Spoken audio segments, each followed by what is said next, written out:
Seunik apa sih undang-undang yang ada di Malaysia? Fatalnya lagi akibat bulian netizen yang tidak berperi kemanusiaan ini, yaitu sampai bunuh diri gara-gara tidak kuat dengan bully. Nama itu mencerminkan dari karakter orang yang punya nama itu. Pasti pandangan Anda tentang banyak orang yang jadi penjahat, kriminal, ternyata namanya dia bagus-bagus, yang Arabik gitu namanya.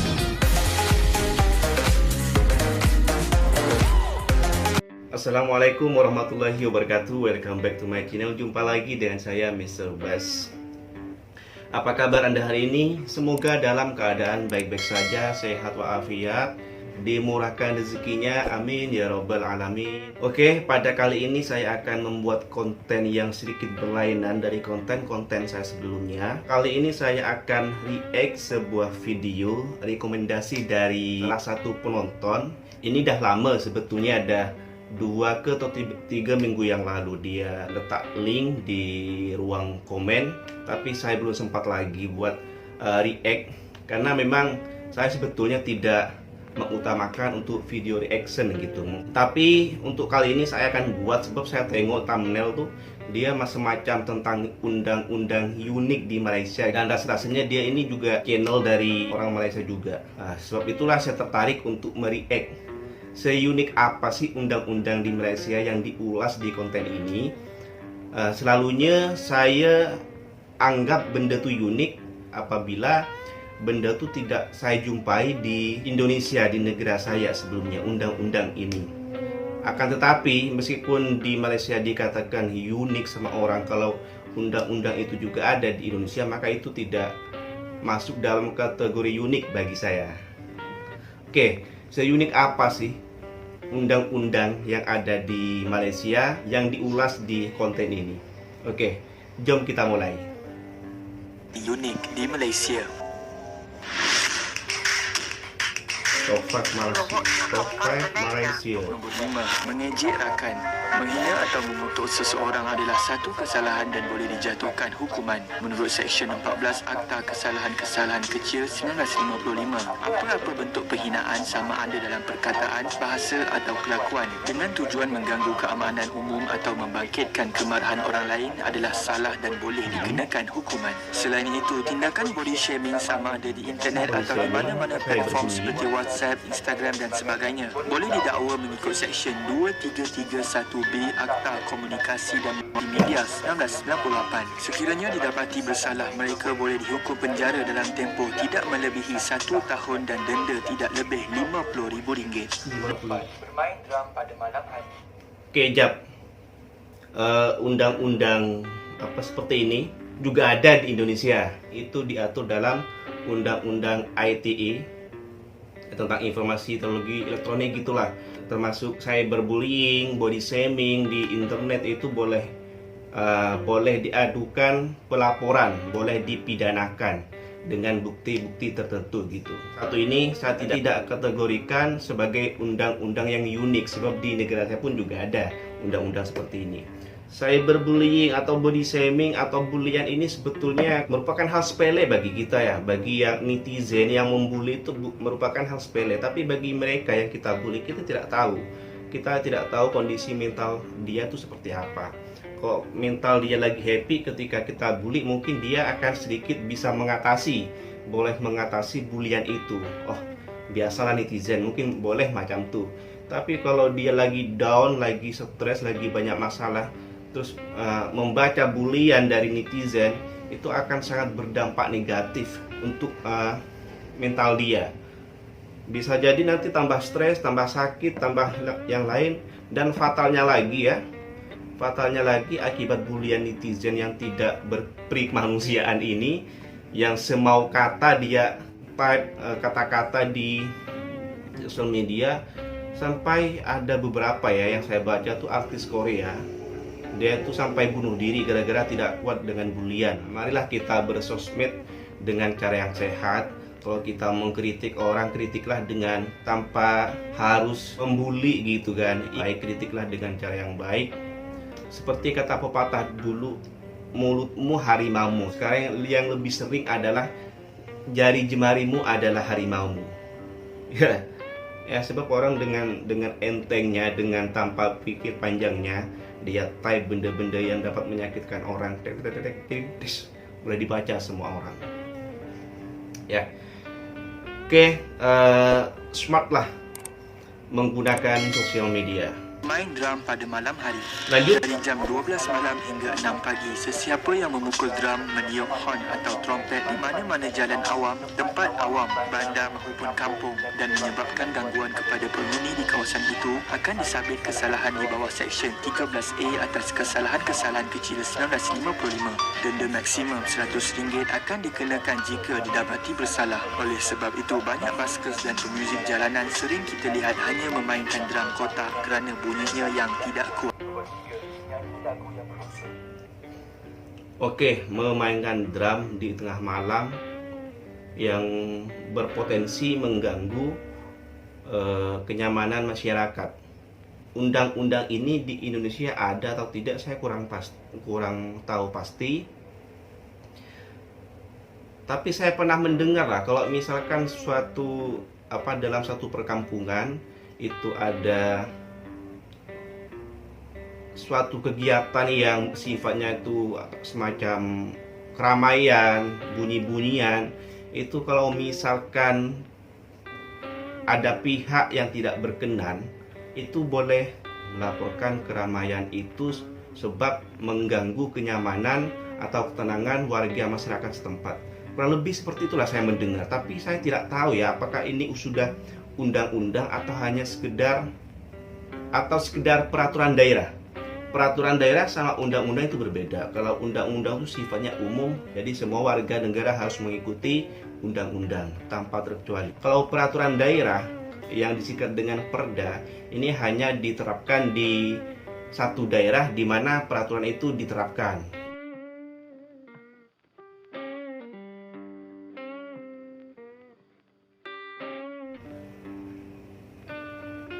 Nombor 3. Nyanyi lagu yang berunsur lucah di tempat awam. Menyanyikan, membaca atau mengeluarkan kata-kata lucah di halayak umum pula adalah kesalahan di bawah Seksyen 294B Kanun Keseksaan. Undang-undang ini menyatakan bahawa menyanyikan lagu lucah adalah seperti melakukan aksi lucah di depan halayak umum. Jika dilaporkan bersalah, anda boleh dipenjara selama 3 bulan atau denda atau kedua-duanya sekali. Contohnya, lagu Despacito telah diharamkan oleh Kementerian Komunikasi dan Multimedia Malaysia dan tidak boleh disiarkan di TV dan radio tempatan. Lagu-lagu seperti ini tidak sesuai dengan budaya Islam kerana mempunyai lirik-lirik yang berbau seksual. Jap, lucah itu sebetulnya apa ya? Kalau dalam benak saya, dalam tangkapan benak saya, lucah itu kayak semacam benda-benda jorok yang dikatakan oleh seorang gitu tentang seks tentang apa itu yang dimaksud dengan lucah. Dan saya baru tahu kalau lagu Despacito ini yang dulu sempat happening banget, ini dulu sampai trending berhari-hari di Indonesia. Despacito. Baru tahu kalau di Malaysia ini diharamkan gitu.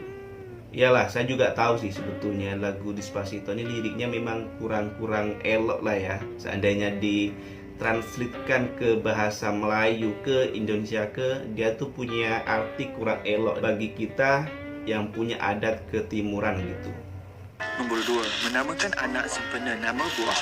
Sekiranya anda ingin menamakan anak seperti penyanyi popular Chris Martin yang menamakan anak sulungnya Apple Martin, ia tidak boleh dilakukan di Malaysia. Hal ini kerana pada tahun 2006, Jabatan Pendaftaran Negara telah menyekat nama bayi dan tidak dibolehkan lagi nama sempena nama buah, sayur, serangga, haiwan, hantu, nombor ataupun jenama kenderaan. Yap. Penamaan bayi, nama orang gitulah ya, nama bayi gitulah ya, itu maksudnya tidak boleh dinamakan dengan nama-nama yang seperti nama-nama buah, nama-nama hewan. Saya kalau tengok orang Malaysia ini dia punya yang ada di Al-Quran gitu, itu nama-nama Arab gitulah ya. Kalau di Indonesia kan namakan ya terserah lah. Tidak ada undang-undang utamaan anak ini, tidak ada undang-undangnya di Indonesia. Saya rasa tidak ada ya. Kalau ada orang Indonesia yang nonton video ini, kalau misalnya ada undang-undang tentang nama penamaan bayi, boleh share di kolom komentar ya. Tapi sejauh ini saya belum pernah tahu dan tidak pernah tahu kalau Indonesia ada undang-undang tentang penamaan, baik itu dikasih nama nama bungaan, nama buah-buahan, ada kayak macam delima gitu. Ada juga orang yang bernama delima. Terus yang tentang bunga ada yang namanya mawar, ada yang bunga artus kan, ada bunga Citra Lestari itu kan ada ya. Rose ini kan bunga mawar Carlos gitu kan. Jadi dikasih nama-nama bunga gitu, adalah. Jadi untuk Indonesia ini untuk nama kayaknya nggak ada undang-undangnya sih. Undang-undangnya ini saya boleh masukkan dalam kategori unik lah ya. Sebab di negara saya rasa belum ada. Orang kata nama itu mencerminkan dari karakter orang yang punya nama itu. Kalau nama dia bagus, maka akan mencerminkan orang itu mempunyai karakter yang bagus. Seperti nama Muhammad, Ahmad, Abdul, atau nama-nama yang bagus lah. Logiknya, secara logika gitu, kalau bernama Muhammad, logikanya secara akal pasti nanti dia punya sifat-sifat yang baik, yang terpuji gitu kan, sesuai dengan apa yang pernah kita dengar bahwa nama yang baik itu mencerminkan dari karakter orang itu sendiri. Tapi kenapa ya di kawasan di kampung saya di Indonesia lah, dia yang melakukan rompak, dia yang mencuri, menjadi maling, kenapa dia yang punya namanya bagus-bagus gitu, sementara yang tidak ada sentuhan-sentuhan Arabnya gitu, semacam kayak namanya Parjo, namanya Bagong, itu justru dia rajin pergi ke masjid. Dia memiliki sifat yang baik berbanding dengan nama-nama yang bagus tadi tuh. Saya kadang pelik kenapa ya, nama udah dikasih bagus tapi dia malah berperilaku tidak baik gitu. Jadi semacam merusak kesakralan nama tuh. Nama Muhammad, nama Abdul tuh kan sakral banget itu nama. Tapi kalau yang punya nama itu tidak sebagus dengan namanya, itu sangat disayangkan sih. Menurut saya nama itu adalah tanggung jawab gitu. Kalau nama itu memiliki image yang sangat bagus, marilah jaga nama itu ya. Nah, mengenai hal ini, apa sih pandangan Anda tentang banyak orang yang jadi penjahat, suka kriminal, suka jenayah, suka rompak, ternyata namanya dia bagus-bagus, yang Arabik gitu namanya. Bagaimana sih pandangan Anda tentang hal ini gitu? Saya pengen tahu sih persepsi dari perspektif Anda. Saya pengen tahu sebenarnya bagaimana tentang fenomena seperti ini. Ternyata nama yang baik itu tidak menjamin orang itu memiliki sifat atau karakter yang baik seperti itu. Sila tulis di ruang komen di bawah. Selanjutnya, Dewan Rakyat Khamis yang lepas, Menteri Komunikasi dan Multimedia Datuk Saifuddin Abdullah dilaporkan berkata, penerbit filem wajib memohon lesen pengeluaran filem dan SPP sama ada mereka adalah agensi media harus perdana atau media individu yang menerbitkan filem di platform media sosial atau saluran tradisi. Ramai orang terkejut dengan undang-undang ini. Kalangan YouTuber dan bintang sosial media telah menyuarakan pendapat masing-masing. Hal ini kerana YouTuber kecil, penghasil video TikTok dan banyak lagi perlu membayar sehingga RM50,000 untuk mengeluarkan video mereka kepada umum. RM50? Tahu bahawa ini secara tidak langsung akan membunuh content creators di Malaysia dan menjatuhkan industri hiburan di negara kita. Namun disebabkan banyak bantahan dari netizen sehari selepas pengumuman itu, kerajaan telah menarik balik kenyataan dan membenarkan semula individu untuk membuat naik video di YouTube atau TikTok tanpa perlunya lesen tersebut. Itu sahaja video pada hari ini. Jangan lupa tekan like, subscribe dan share video ini kepada kawan-kawan yang lain. Jadi content creator yang nak upload video di platform semacam YouTube, semacam Twitter, semacam Facebook barangkali, TikTok, itu kena bayar RM50. RM50.000. Berapa ya tadi? Segitulah. Gila sangat. Orang konten creator upload video sahaja susah dapat uang segitu dari penghasilan iklannya.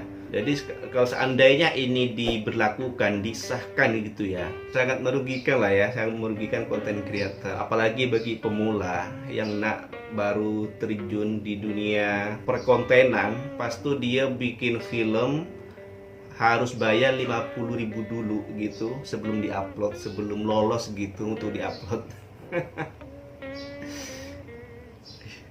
Sebetulnya di Indonesia juga ada case seperti ini, tapi itu ada di salah satu pihak stasiun televisi yang mengajukan, tapi tidak ini sih, dia tuh mengajukan undang-undang seperti ini tidak ada bayar, cuman meminta pihak yang berkaitan dengan dunia IT ini, entah menteri kalau tidak salah, meminta beliau untuk, jadi intinya sebelum konten itu diupload, konten kreator ini mesti mengajukan videonya dulu ke salah satu lembaga gitu untuk ditelaah, untuk diteliti ini mengandung unsur-unsur yang tidak baik tak, unsur-unsur tentang anarkisme tak.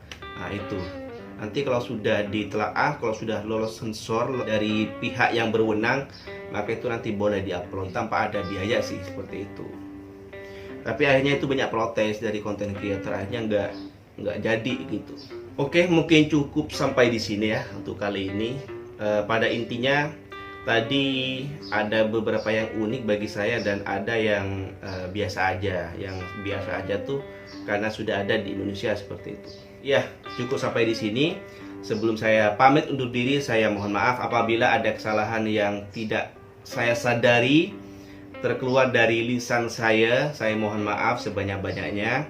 Itu tidak ada unsur kesengajaan, dan kalau ada kritikan, kalau ada masukan, kalau ada komentar, kalau ada cadangan apa yang nak saya buat di masa yang akan datang, boleh type, boleh letak di ruang komen.